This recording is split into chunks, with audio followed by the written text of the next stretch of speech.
Enugu are in deep shit. Enugu is in deep shit. If you don't know it now. Because the man that my very good friend and brother, Comrade Yere, though he has apologized to us, gave this power. He's a gambler. He is a gambler. And he is using Enugu State to try to get himself to correctness. you know. And that is why, for no matter the amount of money he takes from the poor in Enugu State, no matter the kind of taxation he build on our people, it will not be enough, and he will never use it. Because I haven't seen anywhere in the world where if you are coming in as a newborn baby, you pay tax. If you are going and people are saying rest in peace, they will not allow you to rest in peace. They will still charge you to pay tax. They still charge you to pay tax, and yet they say rest in peace. When I came back and came to Enugu, I did a touchdown in Enugu, 3 hours touchdown, to visit the mortuary to arrange for where my mother's body will be kept, because I just lost my mom. We buried in March. So I went to the mortuary. I saw that more than 10 corpses were in the mortuary that they couldn't take. Why? Because the poor people there didn't know there's mortuary tax that they have to pay. They didn't know. And I was the one that now paid those taxes for them before they took the corpse away. This is just the little one we know. There are so many people suffering in Enugu. That's why I told you Enugu is in deep shit. I'm happy. Our people are beginning to understand. So many people that spoke earlier before me, spoke about it. Because what we are seeing in Enugu is film. The earlier speaker said, any governor that is working doesn't bother to put it in press, in electronic or print media. He will allow the people to see that he is working.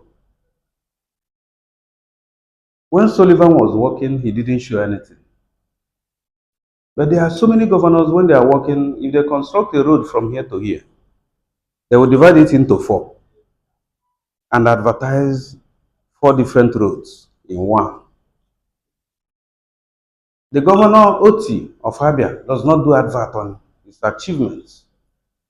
But Enugu will talk of the things they did not do. They will tell us 260 smart schools. These smart schools, before God and man, not up to 30 is done. Not up to 30 is completed. I don't know even if it's up to 10. Our dear President, Bola Ahmed Tinubu, who gave me the opportunity to showcase myself, which I still remain very grateful to him, became the first president in history to commission an uncompleted project. And he was very mad about it. The first president in history. The small school opposite ShopRite, Olofio. They brought him there, painted it outside, put the tape, he cut the tape. To enter, they said no. They deceived him out of the place. Because this is not completed. It's not even plastered inside. These are one of the very, many things he has been doing in that state. I was in the banquet hall when I delivered one lecture in Villa, in banquet hall. When it was his turn to talk, he started talking of how Enugu has transformed so much that from the airport, you won't even know what is Enugu, that is Enugu you are talking about. That he has 260 smart schools built, well built, and people are in school. That he has type C hospitals in place. Equipments are all over the place. And then he said water is running everywhere. So one guy in the audience said, please, I have to ask question. The guy said he is just coming out from Enugu today, this morning. That did he change when he left? You know, he said, up till now, I am still buying a tanker of water for my family up to today as we speak. So when did the water start coming? When was the smart school built? That he knew that so many of those smart schools are falling on their own, you know? So it became ridiculous. And when I left Villa, I had an appointment with the chairman of INEC, chairman of EFCC. So I went straight to him. So we were just talking. I told him I'm just from banquet hall in Villa, where we had a meeting, and that this our governor in Enugu is so deceitful. He said, "What happened?" I said, "260 smart schools have been built." He started laughing. He said, "For what?" He said the governor just sent him a letter that he should arrest Sujimoto.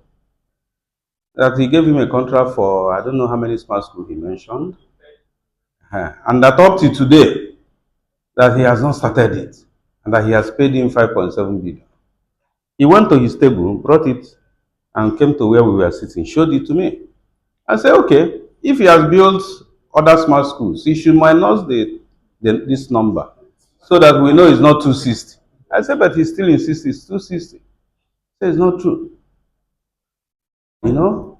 So that is the kind of thing we are suffering in Enugu State. Nothing is true. Nothing is true until you come to Enugu, you will see. You open TV, he will be praising himself, this innovation, this one, that one. Look at the 180 days he gave us for water to start flowing everywhere in Enugu. When he couldn't achieve it, he came to some streets along the road to build pipe, taps. He put taps everywhere. And for 2 days, when you open the tap, they will have a overhead water tank to feed the district. And after 2 3 days, the thing stopped. You know, those taps are still there all over the place in the road, just like in the 70s. You know, that shows the kind of man which we have supported, though we didn't, nobody supported him, that is supported to become a governor of Enugu State. He does not have any clue on how to alleviate poverty.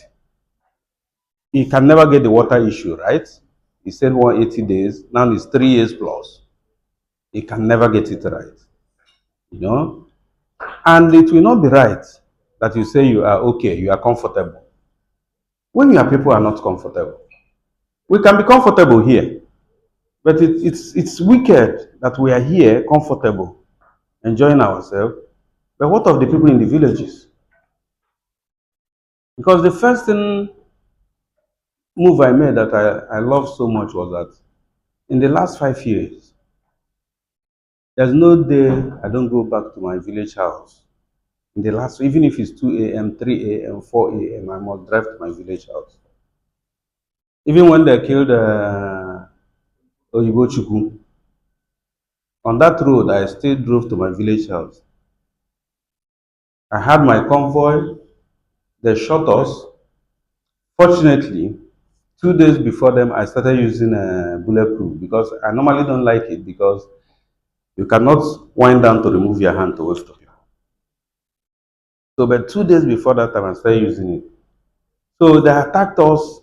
Fortunately, not one. I didn't lose any one person. So, for all we are doing, we should give glory to God that at least our people are beginning to understand. Because the first 2 years of his administration, people were just praising him. And when you ask the person, tell me what this man has done to warrant you to say he is working, he will start moping. I was with Bianco No, the Minister of State Foreign Affairs, in VP's office. He came in. I told him this man is going to go.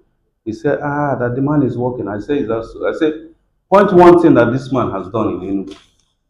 He said, is this Bisala Road. I said, Bisala Road? This Bisala Road have been there since inception of this state, even during Abiasika. That Enugu State Government House has been where it is.